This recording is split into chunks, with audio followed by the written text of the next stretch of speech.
Good evening, Professor. Thank you very much for accepting our invitation and coming back here to Roda Vida after 17 years. Is that right? Good evening, Vera. It's a great pleasure. Thank you very much for the invitation. Yes, 17 years ago was the first time I came here to the show, and it's very good to be able to return. It's very good to have you. I wanted to start by understanding your thesis, which is the title of your future book. Why is it that in your conception, AI is neither intelligent nor artificial? And where does your somewhat reassuring conviction come from that it won't make us expendable in the short or medium term?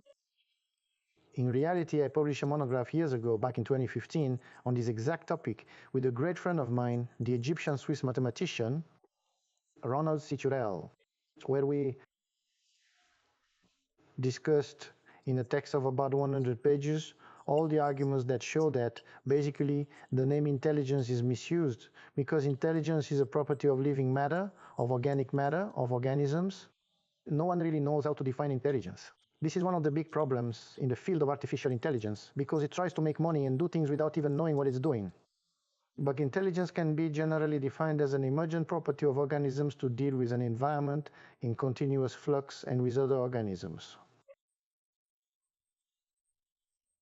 It's an adaptive property of the natural selection process, which depended on billions of years of random events that cannot be reproduced in a digital code. And it is not artificial because it depends, as those who work professionally with it, and as I worked for 30 years, it depends on human labor for all the fundamental phases of model training, checking, curating, and in fact, it is perhaps the industry that employs the most.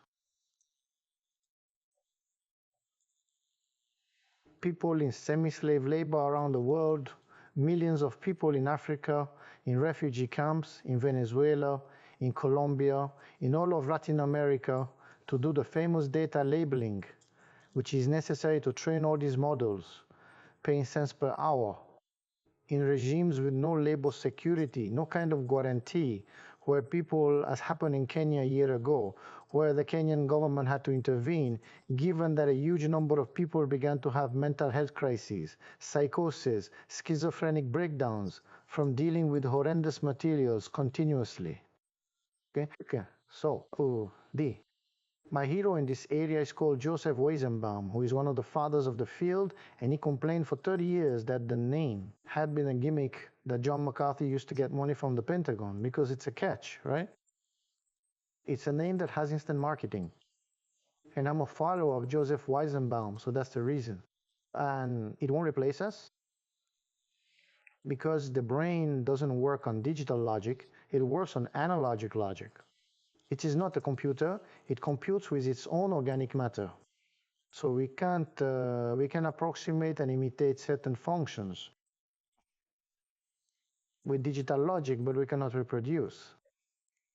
This thing that occupies the space between the two ears, and which is probably, until proven otherwise, unless that comet that's coming is really a ship, extraterrestrial, is the most sophisticated system for creating reality in the universe.